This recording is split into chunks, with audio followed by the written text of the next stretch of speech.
2023년 우리 교회 표입니다. 복음의 사람 예배자로 살게 하소서. 한 목소리로 함께 우리가 외쳐보겠습니다. 시작. 복음의 사람 예배자로 살게 하소서. 복음의 사람 예배자로 살게 하소서. 복음이 무엇입니까, 여러분? 복음은 복된 소식이에요. 하나님께서 우리에게 해주신 아주 복된 약속, 그게 복음이지요. 예수님을 믿으면 죄사함을 받는다. 하나님 쪽에서 주신 약속. 예수님을 믿으면 하나님의 자녀가 된다. 예수님을 믿으면 죄사함 받는다. 예수를 믿으면 영생을 얻게 된다. 이 전부 복된 소식인데 하나님 쪽에서 우리에게 주신 약속이에요. 그러면 복음의 사람이란 이 복된 소식을 믿는 사람이 복음의 사람이에요. 하나님께서 약속은 주셨지만 그 약속을 믿지 않는 사람에게는 이 복음은 의미가 없고 그는 복음의 사람이 아니에요. 자, 우리가 복음의 사람이란 말입니다. 지금 이 밤에 이 자리에 나온 여러분들 가운데 복음의 사람이 아닌 사람이 한 사람도 없다는 것을 저는 굳게 믿어요. 믿지 않고서야 우리 주님의 그 복음의 약속을 믿지 않는 이가 어찌 여기 나와 이 밤에 여러분 이 추운데 나와 앉아 있겠어요, 여러분. 참으로 알곡 같은 여러분들 얼마나 감사한지 모르겠습니다. 자, 우리가 복음의 사람이에요. 하나님께서 주신 그 약속의 말씀이 믿어지는 사람, 이들이 복음의 사람인데, 그런데 이 복음의 사람들은 당연히 하나님을 향한 반응이 있어요. 여러분, 이건 공식이에요. 주님께서 하신 그 약속이 믿어지는 사람은 그런 약속을 주신 하나님, 이미 그 약속이 내게 이루어진 것을 믿고, 우리가 지금 이미 하나님의 자녀잖아요. 하나님이 함께 하신다는 것도 믿지 않습니까? 자, 이 믿어지는 사람들은 반드시 하나님께 보여주는 반응이 있는데 그게 예배예요. 나 같은 죄인을 구원해 주신 하나님 감사합니다. 예배.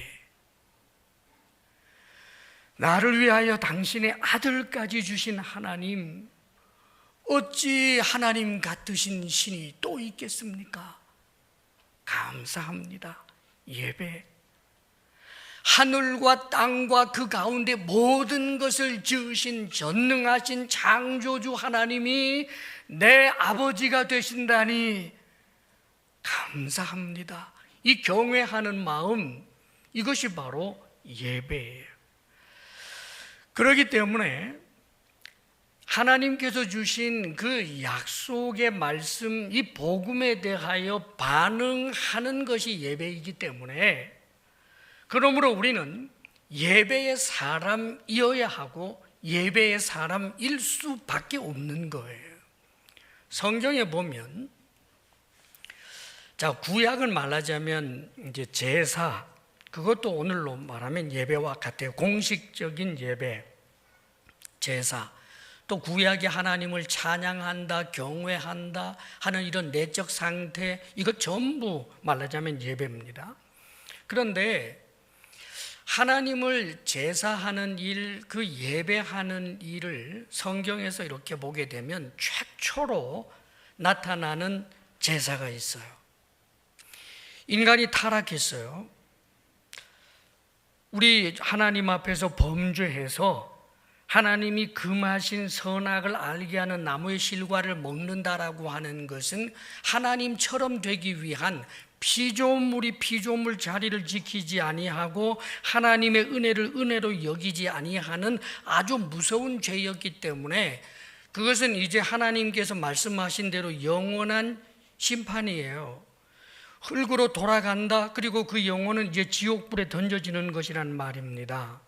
그런데 성경을 보면 아담과 하와가 범죄하고 난 다음에 하나님이 그냥 끝장내버린 게 아니에요. 이 아담과 하와를 말하자면 사탄을 위하여 마련된 그 지옥불에 함께 집어넣는 것으로 끝내버리고 하나님께서 천군 천사들하고만 살겠다. 그렇다면 우리에겐 성경이 없었겠지요. 놀랍게도 하나님은 이 타락한 인간에게 하나님은 은혜를 베풀어 주셔요. 놀랍게도 그 죄에 대하여 책망하는 그 현장에서 하나님께서는 애둘러서 약속을 해줘요. 이걸 원시복음이라고 그래요. 그게 뭐냐 하면 여자의 후손이 사단의 머리를 상하게 하고 사단은 여자의 후손의 발 뒤꿈치를 상하게 할 것이다. 여자의 후손, 즉 메시아 약속이에요. 그 메시아 약속을 해줌으로 말미암아 하나님께서 그 주신 그 약속의 말씀을 믿게 되면 타락한 사람들이 구원 얻을 수 있는 길을 열어놓으셨단 말이에요. 아담과 하와를 에덴 동산에서 추방했지만 거기서 끝장난 것이 아니라 여자의 후손으로 오시게 될 그 메시아에 대한 믿음, 하나님의 복음의 약속에 대한 믿음을 가지고 하나님에 대한 응답, 즉 예배자로 살게 되면 그러면 그는 역시 영생을 얻게 되죠. 아마 우리는 나중에 천국에 가서 아담 하와 볼 거예요. 아담 하와가 끝장나버린 게 아니란 말이에요. 그에게 하나님께서 은혜를 주셨잖아요. 자, 그래서 이 은혜에 대하여 응답하게 되는 것이 제사고 즉 예배인데, 여러분들이 창세기를 보게 되면 에덴 동산에서 추방을 당한 이들이지만 이 인류의 시작될 때 보면 가인과 아벨이 하나님을 제사하는 장면이 성경에 나와요. 은혜에 대한 반응이란 말이에요. 하나님께서 어떻게 하나님을 제사하고 예배해야 될지에 대하여 아마 아담 하와에게 가르쳐 주신 것 같아요. 아담 하와가 자신의 자녀들에게 가르쳤고, 그래서 아담 하와의 자녀들인 가인과 아벨, 그리고 대표적인 두 사람이지만 다른 많은 사람들도 있었겠지요. 이들이 하나님을 제사하는, 즉 예배하는, 하나님의 은혜에 대하여 감사하는 응답을 하게 된다는 말이지요. 그런데 여기 문제가 발생해요. 두 물줄기가 생기지요. 가인과 아벨이에요. 아벨이 하나님 앞에 제사합니다. 그 제사를 하나님이 받으셨어요. 즉 예배를 하나님께서 받으셨다, 그 뜻입니다. 그런데 가인이 드린 그 제사를 하나님이 받지 않아요. 성경은 그 이유를 말하지 않지만 그러나 우리는 틀림없이 압니다. 제사가 제사답지 않았기 때문에, 예배가 예배답지 않았기 때문에, 하나님의 은혜에 대한 반응이 제사요 예배인데 하나님의 은혜를 은혜로 여기지 아니하는 그런 사람이 누군가 가인이란 말이에요. 가인이 한 행동을 보면 알 수 있어요. 가인이 제사가 하나님 앞에 자기의 제사가 받아들여지지 아니하니까 회개하고 자신이 하나님의 은혜에 대하여 다시 생각하면서 참된 예배의 사람으로 거듭났으면 좋았을 텐데 오히려 자신의 동생인 아벨을 미워하고 시샘해서 죽여버리지 않습니까, 여러분? 그런데 하나님께서 이 가인에게 네 아우 아벨이 어디 있느냐라고 물을 때 그가 했던 말 여러분 기억하시지요? 내가 내 동생을 지키는 자입니까? 사람 죽여놓고 하나님 앞에 이런 식으로 대드는 인간, 하나님을 경외하는 마음이 정말 눈꼽만큼도 없는 인간, 하나님의 은혜를 전혀 은혜로 여기지 않는 인간, 하나님께서 이제 죽을 수밖에 없는 가인 자신에게도 메시아를 통하여 구원의 길이 열려 있다라고 하는 하나님의 약속에 대한 믿음이 없기 때문에 합당한 제사를 전혀 드릴 수 없는 사람, 이는 예배의 사람이 아니에요. 사랑하는 여러분, 그러나 아벨은 그가 비참하게 죽었지만 그러나 우리는 압니다. 그는 영원한 사람이지요. 그는 죽었지만 하나님께서 그리스도를 통하여 주신 그 영원한 생명에 참여한 자가 누군가? 의인 아벨로서 참여합니다. 왜요? 하나님의 약속의 말씀을 믿고 있고, 즉 복음을 믿고, 그리고 하나님을 예배하는 자로 살았기 때문입니다. 예배자와 예배자가 아닌 자, 예배가 받아들여지는 자와 받아들여지지 않는 자, 사랑하는 여러분, 하나님의 은혜, 즉 복음에 대한 믿음이 있느냐의 문제고, 복음에 대한 믿음이 있다면 합당하게 일어나는 내적 외적인 태도가 예배인 거예요. 성경에 보면 나중에 또 이 두 상황을 볼 수 있어요. 누구냐 하면 사울 왕과 다윗을 비교해 볼 수 있습니다. 여러분, 사울 왕이요, 하나님 앞에 큰 은혜를 입지요. 굉장히 큰 은혜를 입습니다.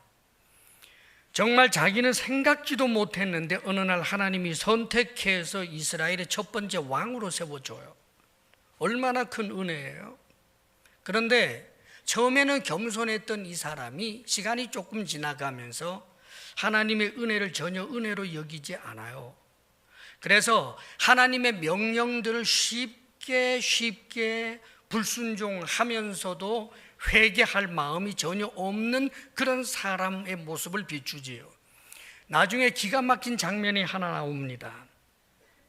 하나님 앞에 자꾸 범죄하니까 하나님이 사무엘 선지자를 통해서 큰 징계의 말씀을 하셨어요. 이제 당신을 버려서 당신의 후손이 이제는 왕이 되지 않고 다른 이가 왕이 될 것이다 라고 하는 그 이야기, 아주 무서운 이야기를 할 때 가슴을 쥐어 뜯으면서 회개하고 하나님 잘못했습니다 그러면서 자신의 영혼만이라도 구원받아야 하는데, 왕이 되지 못한다고 할지라도 자신의 후손들이 왕이 아니어도 이스라엘의 좋은 그런 하나님의 백성으로 살아가기를 하나님 앞에 소원했어야 하는데, 그런 애통함, 하나님을 향한 송구함이 하나도 없이 그가 이 말씀을 선언하고 있는 사무엘에게 자신을 위해서 제사 드려달라고 그래요. 갑자기 예배의 사람이 되었기 때문에 제사 드려달라고 하는 게 아니었습니다. 사울이 거부했어요. 그랬더니 사울이 이렇게 말합니다.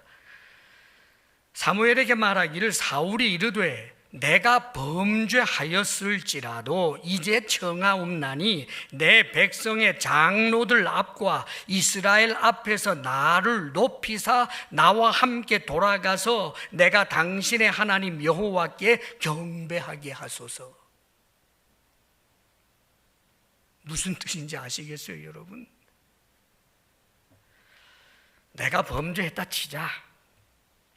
그래도 내가 왕이지 않냐? 내 백성의 장로들 앞과 이스라엘 앞에서 나를 좀 높여서 사사 당신이 나를 위하여 제사 좀 드려달라. 사랑하는 여러분, 그래서 사무엘이 돌이켜 사울을 따라가며 사울이 여호와께 경배하니라 라고 되어 있는데, 여호와께 경배하니라, 그 경배를 하나님이 받으실 만한 경배였을까요? 하나님을 경외하는 마음은 조금도 없고 자기 자신만을 나타내려고 하는 마음, 하나님을 향한 사랑과 경외심과 그분이 주신 약속과 은혜에 대한 감사의 마음이 전혀 없는 그런 사람, 그는 절대로 예배자가 될 수 없었어요. 그게 바로 사울의 불행입니다. 사랑하는 여러분, 우리가 복음의 사람이에요. 우리가 복음의 사람이라면 당연히 예배자로 살아야 하는 것입니다. 예배자로 산다라고 하는 것은 크게 두 가지 의미를 담고 있어요. 하나는 뭐냐 하면 공동체로 모여서 드리는 예배예요. 지금 오늘 저녁에 우리가 모여서 이렇게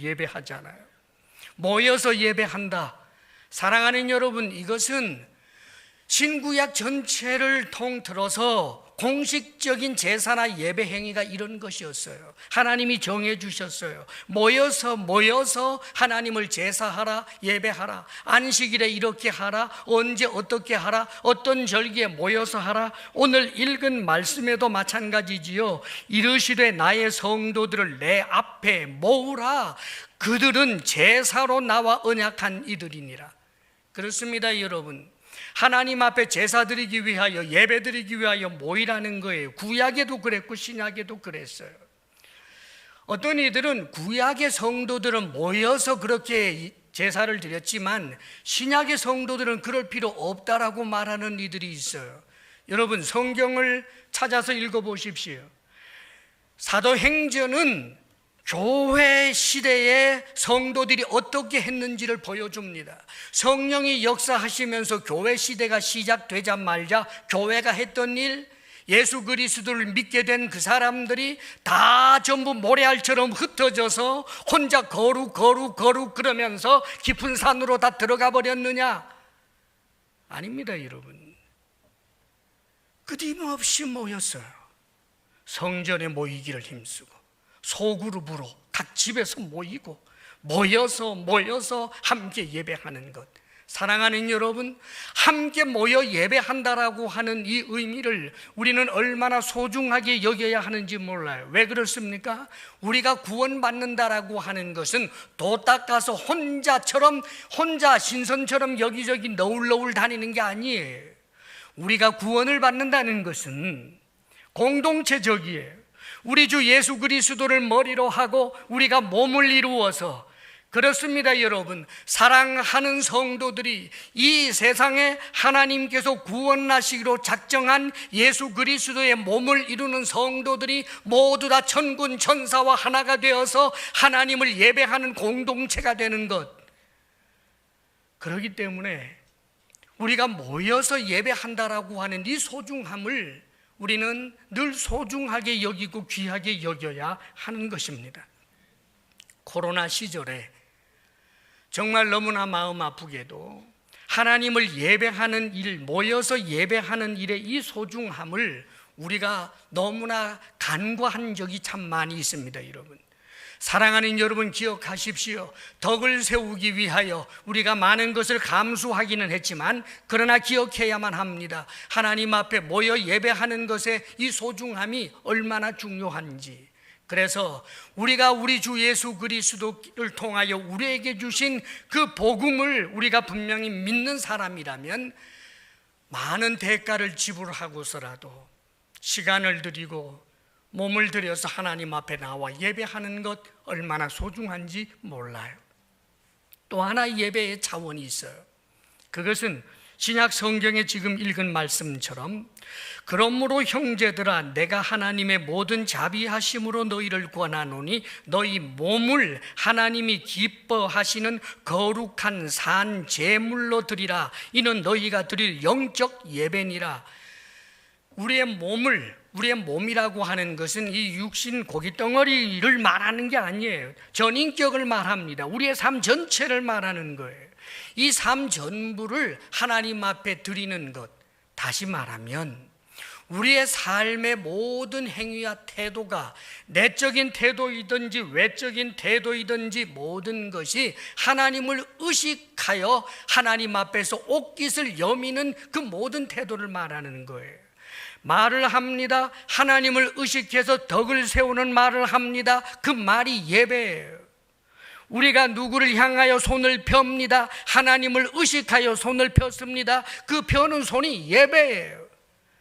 사랑하는 여러분, 직장 생활하면서 하나님을 의식합니다. 하나님을 의식하여 내가 정직하게 행합니다. 그게 예배예요. 사랑하는 여러분, 우리는 그런 모습으로 하나님 앞에 예배자로 서야 된다는 말입니다. 그렇다면 이렇게 살아가는 삶이 우리에게 엄청난 의무를 안겨주는 그런 무거운 짐일까? 천만에요. 사랑하는 여러분, 복음의 사람이 예배자로 살게 되는 그때에는 하나님의 능력을 통하여 우리의 삶의 자리가 얼마나 복되고 복된지 몰라요. 성경은 그 이야기를 끊임없이 해주고 있어요. 여러분, 사울처럼 하나님을 경외하는 예배자로 설 만한 충분한 그런 이유를 하나님께서 주셨음에도 불구하고 예배자가 되지 못했던 사울의 길을 우리가 잘 알아요. 가인의 길도 우리가 잘 알아요. 이 땅에서 잠시 떵떵거렸을는지는 모르겠습니다. 그러나 그가 얼마나 불행한 사람이 되었다는 것 우리는 잘 압니다. 그러나 사랑하는 여러분, 성경을 한번 펼쳐서 보십시오. 곳곳에서 참 예배자가 그의 삶의 자리에서 얼마나 역경들을 이겨내고 하나님과 동행하며 복되고 복된 삶을 살았는지 말입니다.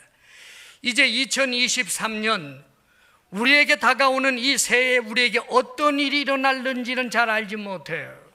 그러나 한 가지 틀림없는 것이 있습니다. 우리가 복음의 사람으로 언제나 예배자로 굳게 서게 된다라고 할 때 하나님이 함께 하시는 기적을 볼 것이고 하나님이 도우시는 능력을 체험할 것이며 하나님께서 주시는 그 약속의 말씀이 절망적인 상황 속에서도 나로 하여금 노래 부르게 하고 춤추게 할 것이며 많은 사람들이 너 끝났다라고 말할 때 우리는 오히려 인내하며 밝은 미래를 바라보면서 내가 복된 사람이라고 외칠 수 있는 이것은, 사랑하는 여러분, 이 세상에 그 무엇도 줄 수 없는 은혜인 것입니다.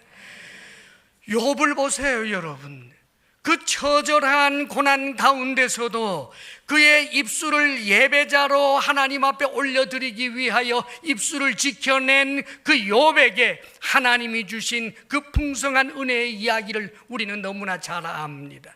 사랑하는 여러분, 다윗을 생각해 보십시오. 얼마나 많은 삶의 어려움들이 있었습니까? 그러나 예배자로 끊임없이 하나님 앞에 옷깃을 여미는 자로, 모세처럼 신발을 벗는 자로 늘 하나님을 의식하며 살고 있는 그에게 하나님의 도우심은 사방팔방에서 있었던 것입니다. 여러분, 사랑하는 여러분, 우리의 미래는 그런 것입니다.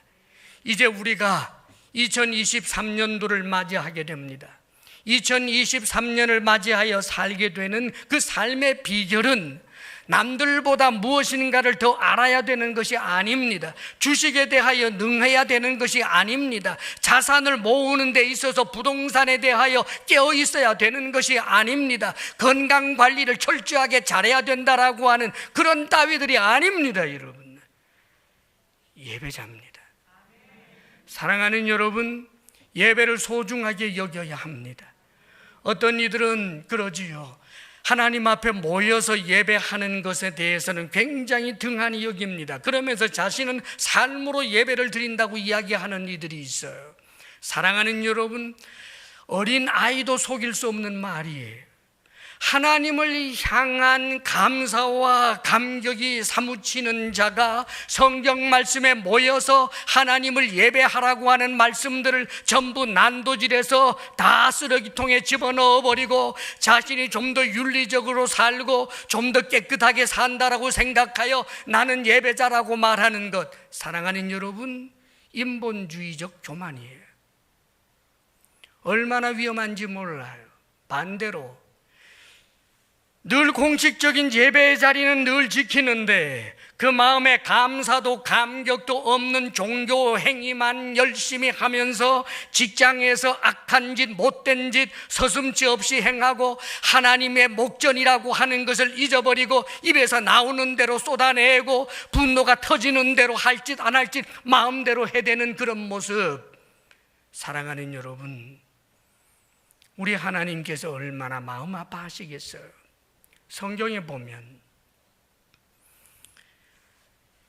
어떤 사람이 강도 만나 쓰러져 있을 때 제사장도 그냥 지나가고 레위인도 그냥 지나가지요. 그들이 종교적 행위로서 제사 행위를 얼마나 열심히 했던 사람들이겠습니까? 늘 제사 지냈던 사람이지요. 그런데 강도 만나서 널브러져 있는 사람 앞에서 하나님을 의식하지 못한다는 데 문제가 있어요. 하나님의 목전이라는 것을 의식하지 못하고 가버리는 그 사람, 아무리 그 제사장이, 레위인이 열심히 제사를 했다고 할지라도 그는 예배의 사람이 아닌 것입니다. 그러므로 사랑하는 여러분, 우리는 하나님 앞에 모여 예배하는 일을 영과 진리로 하나님 앞에 올려드리고 감사와 감격으로 복음으로 주어진 그 약속의 말씀들을 기억하면서 하나님 앞에 온 힘을 다해 예배드리는데 최선을 다해야 할 것입니다.